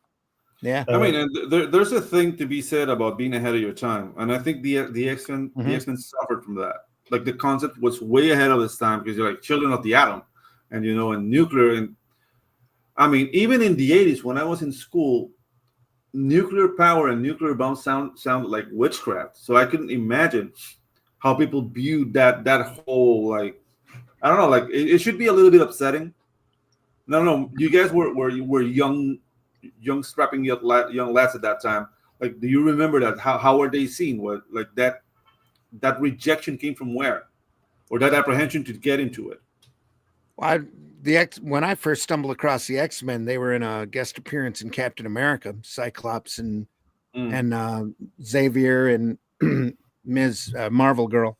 But I had seen them earlier on the Captain America cartoon and had no idea who the characters were, and then dug up the old reprints and then started following the reprint books that after Adams, was done. And when Giant Size X-Men come out, I think I was in either junior high or I was either a junior or senior in high school. It literally blew my mind. Just love the Cockrum artwork and the fact that it was an international team and all of these oddball characters suddenly pop in that you have to know about. So that's been part of Wolverine's big appeal, is that he just walked in. And, that was another thing. Like, I don't know if you guys are aware of this, but the cool thing about the X-Men internationally is that every country was waiting for its own X-Men. Yeah. You know what I mean? Like when like Sabra came out and they go, Israel is represented. And that's why they did Contest of Champions, is they pulled characters in from all over the world. Yeah. This is just my opinion, but I think the reason the X-Men went down the tubes in late 60s was because of the team that was working on it, because Werner Roth is not the most dynamic artist around. And don't forget, at that point, Fantastic Four and Spider-Man were doing really, really well. So if I think that if Kirby would have gone back on to X-Men or Buscema or some big name, it would have picked up. But we'll obviously never know, and I don't know whether that's right or not. But that's the impression I got, and I got that impression at the time because I used to buy them. I was around in those days, and I was that's buying why I'm asking. I was buying a lot of comics, and even then, it was clear to me that the team on, like I said, on the X-Men and on the Avengers, which was Don Heck, who's not for me the best artist around. He's a good inker, he's a good artist, but he's not dynamic enough. And I think that it boils down to the fact that Werner Roth and Don Heck, in particular, weren't as good storytellers. Because let's not, lose the fact that Stanley was telling these people, the artists, to write the story. So they weren't as good as Kirby, Buscema, Steranko, Ditko. They weren't those guys, and I think that's why those two titles in particular not failed, but didn't do as well as the others. Had a rough time, for the longest time. Sure, can't help but agree. Shall we turn this page here? Yeah, let's do it. This is it. And this is it. Oh, okay. That's it. Yep. There's a little 9-panel grid. Nice. I don't know. Like people say, like 9-panel grids look old timey, but if they do the job, they do the job, man.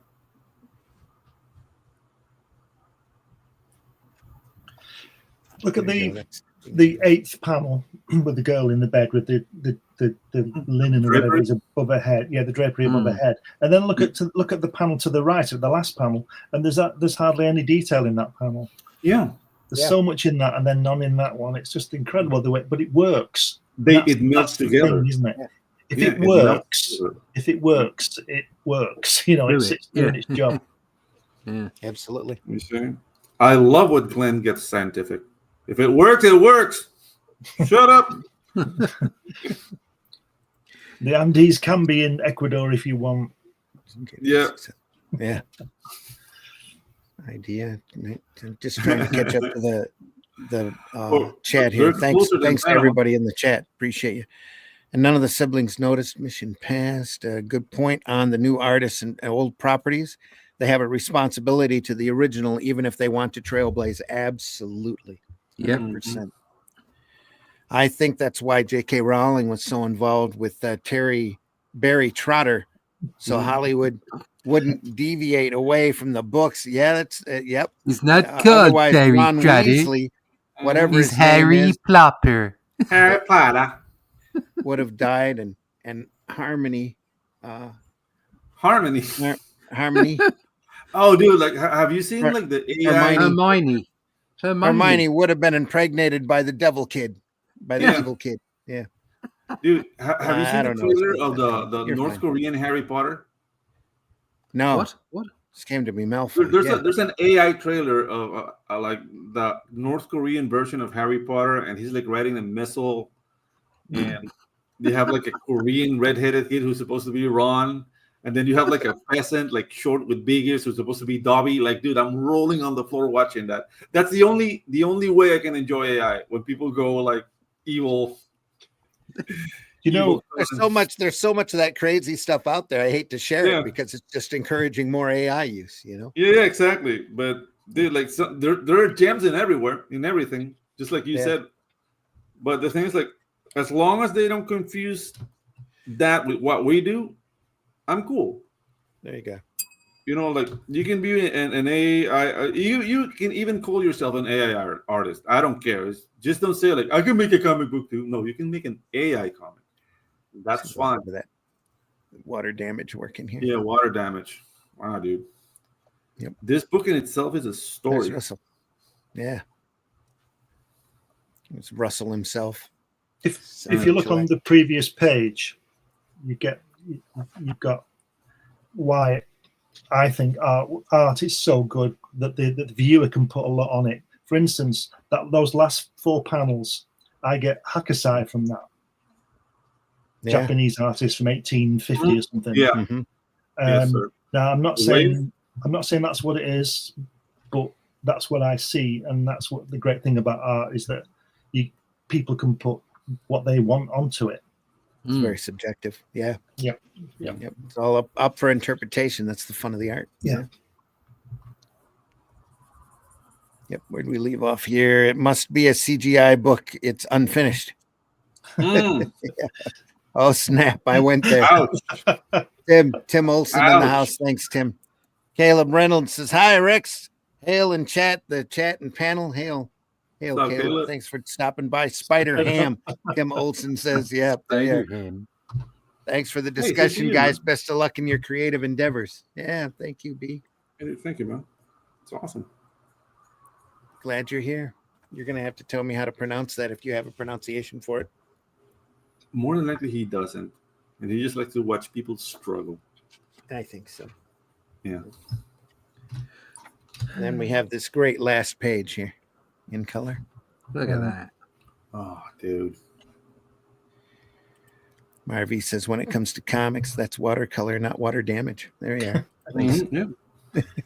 Thanks, Marvy. No, actually, here it's water damage. It's water. Wouldn't it just go back inside that Fine. cover again, Cue it up. Randy? Just go back inside. See the damage on the cover, that brown stain. Wouldn't that be great? Reprinted it and put that on it. Yeah.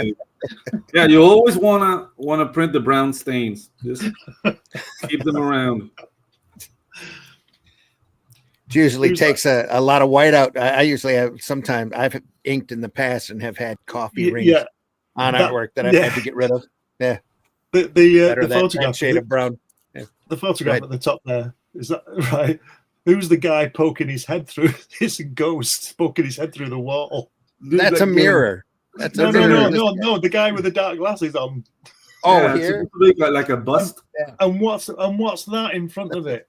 Where That's your a finger bust was? with sunglasses on. What? Yeah, dude. That's why like artists should That's keep his feet. themselves anonymous. There. I know. Yeah, that picture. And here that's looks his like a deep- combination. Behind him is his deep research. That's his vinyl collection Yep. sitting there. Yeah. The thing is, like, he's not a bad looking guy, but that picture is giving like Jeffrey Dahmer / Village People vibes. It was done He's in like, the I don't know. 70s. Yeah, That's exactly. right. Everybody You get looked those like vibes. that. Everybody Yeah. looked like that. Yeah. He looks like my friend Jeffrey- from school. Jeffrey Dahmerish, Village People-y. That was the 70s look. That was Okay. the look. That was Yeah. the look. It's Yeah. almost modern anymore. Check you know, my you see a lot mustache of, out.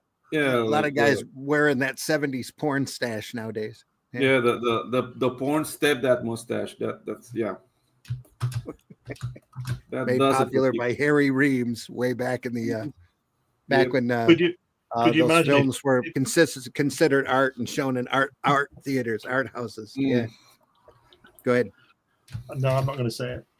Oh, say it. We've already not we've gonna already crossed a couple bridges here Yeah, already. exactly. I'll Just tell you don't off burn air. us. Okay, Okay. just don't The burn us off of lexicon YouTube. has been Don't- crossed. Yeah, the Rubicon. Rubicon, whatever. The lexicon is something completely All right, different. all right. That's You something else. You Isn't said that it what was you have random fight? letters. That's what I figured. All right, B, you're good. We'll just call you Burgess. No, yeah. Walk, walk, walk, walk. Yeah. I don't know. My favorite Burgess Meredith character was Grumpy Old Man. Like, he Matt was the says, how father do of you Jackson. pronounce Yeah. Worcestershire? Very, very difficultly. Yeah. Yeah, Matt, you or thank you very don't. much. Worcestershire. Worcestershire. Yeah. I always say, "Give me that sauce over there."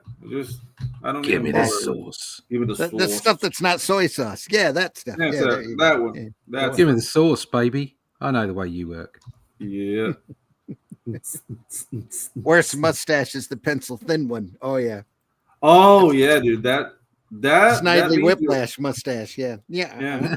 Yeah. That means you have chloroform in your handkerchief.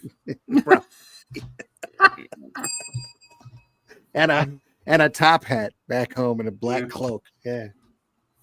Whoa. Sure. All right, folks. That was Night Music 1 from Eclipse. P. Craig Russell's masterpiece here, science fiction and fantasy work. Fun stuff, great stuff to look at. We're glad you were able to swing by and look at it with us. whenever you watch us. We know the majority of you guys watch us, or majority of our viewers are after the fact, and we love you very much. If you are watching this and you enjoyed this program, please hit that like button, hit a thumbs up, subscribe to whatever channel or platform that you're watching us from that you can. Any type of interaction just goes to help our algorithm and helps us get more visible to a larger audience.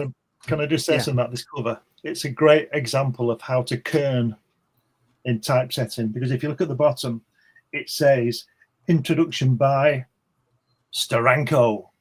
Oh, there you go. There's got extra kerning in between the by and the S. Sorry about that. Can't believe it's not done on purpose. Do you know what I'm saying? Yeah. Never know. Just remove the G from that word. Yeah, I call it the grape stash. Yeah. Grape stash. Yeah. I call it a grape stash. This is damn, you said it. Yeah, okay. It's like from that word. Guys that the guys that go a lot, Oh, gotcha. Yeah, all right.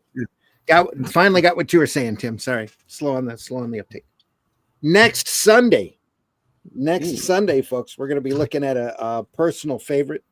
I think one of the oddest series from the Golden Age by a great artist, somebody who I respect greatly, who doesn't get enough mention anymore.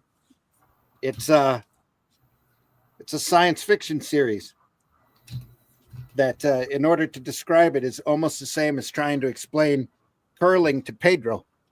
Yep, impossible. That is the Atomic Knights. Next week, guys, and after the great apocalypse in radiation resistant armor, riding mutated Dalmatians the size of horses. Oh, you know it. It's got to be done. You know it. It's great stuff. He has a disco ball for a head. I love it. Great stuff coming up. Written by John Broome and with artwork mostly by the great Marie Anderson, who is one of the greatest DC artists during the Silver Age. It's definitely one of the best inkers out there. Just a great artist. But we'll look at that next week. This Friday on Comics by Night, we're going to continue our look at another great master's work, the Inkle. Oh, the Jodorowsky. Yeah. Incal. Yeah. The Incal. Yeah. Worcestershire. Yeah, Worcestershire. Exactly the same thing. Yeah. Yep. Same thing. Mobius on Friday. Comics by Night, 5 a.m. Fridays. And then Atomic Nights next Sunday. On Sunday. Yeah, if you like Jodorowsky's work, go look up for a film called El Topo so you can stop. There you go. Yeah. Just give us a quick glimpse of inside that Atomic Nights, Randy. Yeah. Please. I'm more intrigued on that. I've read the Incal. Whoa, okay. Oh, right. Old school. Yeah. Very Silver Age. Very Flash Gordon. Yeah. Yeah, it is. Let me find one. Let me find one with the Dalmatians here. That nice. It's always fun. There we are. Little Dalmatians. That's awesome. Size of dogs. Bork. He's a good boy. He's a good boy. They're all good boys. Yeah. Brilliant. More greatness. It's crazy plants that get out of hand. It's roving bands of large monsters. The stuff that atomic radiation has on everyday things, and the people that defend themselves from it. So the Atomic Knights coming up. That's the fear I was talking about. That whole era is permeated by that. Very Silver Age, late 50s through the mid 60s. Great stuff coming up. The graphic design is on point, though. You know what I mean? Yeah. It sets the we try to look at great comic art here on these programs just to show it off. It's the stuff that inspires us to do more work and to better the work that we do. And we hope you feel the same way, or that you enjoy these programs. If you do, tell your friends. This is James Garner lookalike somewhere in there. Yeah. Where are we at here? Is this where Epcot Center got their idea from? Perhaps. I don't know. Might be. The golf ball design. Yeah. Great character stuff coming up on Sunday, folks. We'll see you then. Yeah. In the meantime, Pedro.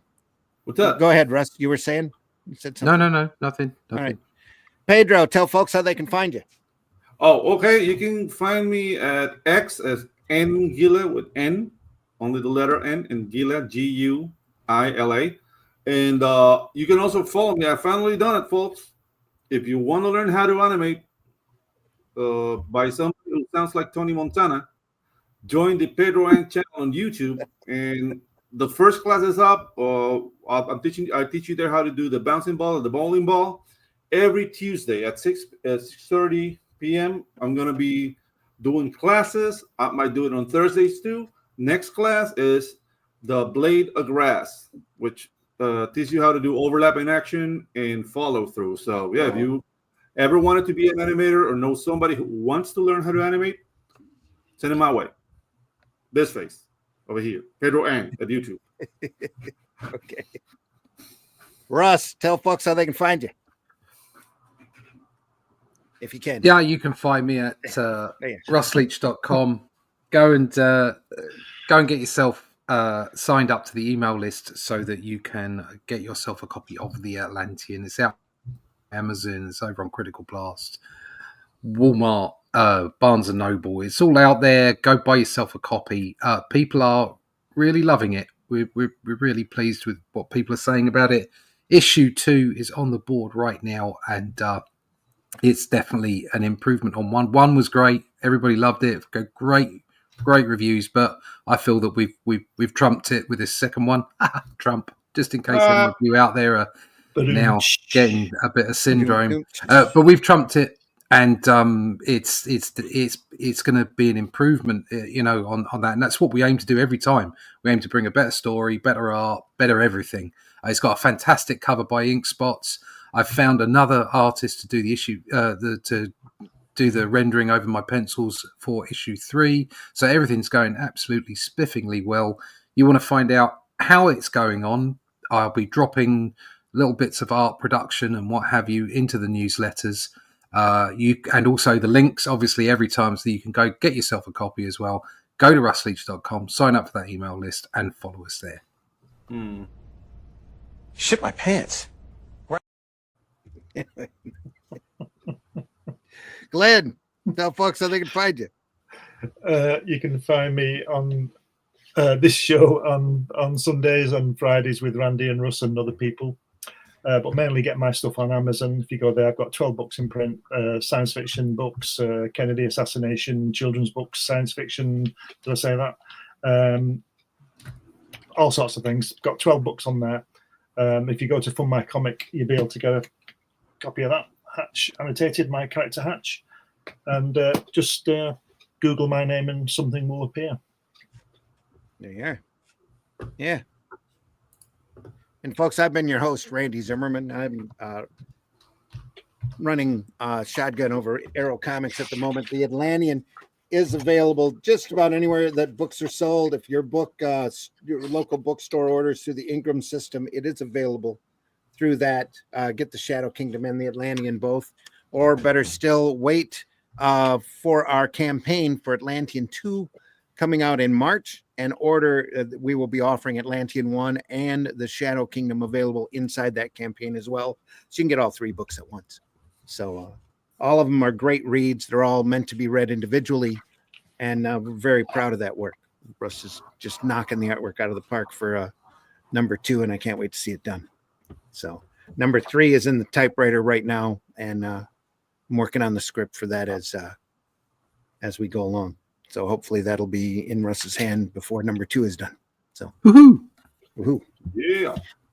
Again, folks, we really want to thank you for stopping by. We do this because we love it. We don't get paid. We're not monetized. We're not asking you for tips. We don't have big sponsors. any ad that you see here on this program, I guarantee you is either a parody or something that we're doing personally that we want you to take a look at. So see an ad for Kmart on here. They didn't pay us for that. So we're just poking fun at them. So anyway, we deeply enjoy you being here. We love doing this. We do it because we love it, and we love looking at this artwork and this great stuff. If there's something out there that you want us to take a look at, drop us a line, leave us a comment. We'll definitely consider your suggestion. I can tell you there's a lot more Wally Wood coming up in the very near future. I have got Slain handy for us to take a look at, as well as of a number of other works. We've got Kirby's New Gods sitting here waiting for us to take a look at, and all sorts of other great stuff. So like I said, if there's something out there you want us to take a look at, let us know. There's so much of this great sequential artwork out there that's just phenomenal, done by people who have been workhorses and who have this great individual talent and individual style. We love looking at Alex Toth. We're going to look at Lee Elias here as soon as we can. Wally Wood, it's one of our favorites. If you have favorites out there as well, let us know. There's Frank Miller coming. There's all sorts of stuff in the wings. A lot of Kirby, a lot of Ditko coming up as well. And we can't wait to show it to you because we truly love this stuff. We love this art form. And when you're out there, especially on these social platforms, try to talk positively about this art form. If there's comics out there you love, tell people that you love it. You know, there's so much tearing down and negativity out there, and that trolling and spite marketing only goes so far. And that's not, it doesn't keep things around. It doesn't last very long. It's just a small drug hit, pretty much. Yeah. But if you love comics, and if the modern comics aren't your thing, go back and dig up the comics that you used to read and reread those. Remind yourself why this business is so great, why this art form is so fantastic. We do this all the time, and I can't recommend it to you enough, and definitely will help keep you sane in these modern times. So appreciate you being out there. I don't know what else to say other than we'll see you on the next one. Friday mornings, 5 a.m., Comics by Night. Sunday mornings, Sunday Funnies, 9 a.m. Eastern time. And thanks so much for stopping by. Deeply appreciate you being here. We'll see you soon. How's it going? Yeah. Take care, everybody.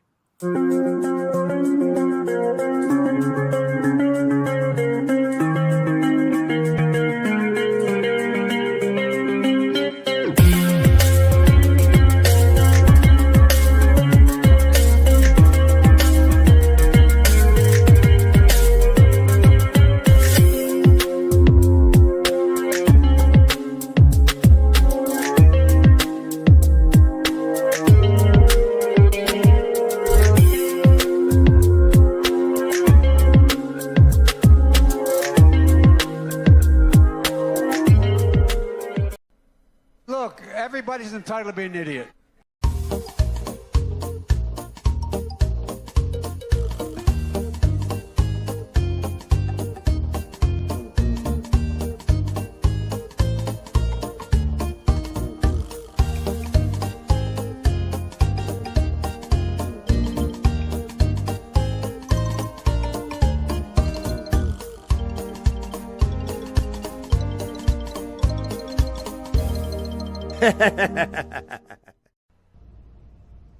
Ship my pants? Right here? Ship my pants, you're kidding. You can ship your pants right here. You hear that? I can ship my pants for free. Wow, I just may ship my pants. Yeah, ship your pants. Billy, you can ship your pants too. I can't wait to ship my pants, Dad. I just shipped my pants, and it's very convenient. Very convenient. I just shipped my drawers. I just shipped my nightie. I just shipped my bed. If you can't find what you're looking for in store, we'll find it at Kmart.com right now and ship it to you for free. That guy is great. I just shit my bed. I snap my fingers. You forget that you were ever gay. I was never gay. Exactly. Wait, no, stop. Yes. No, stop. You can't. I was never gay. Okay. No, I was never gay. Sure. You can't just state something, then snap your fingers, and then be like, I was never gay. You say so. Taste the biscuit. Taste the goodness of the biscuit.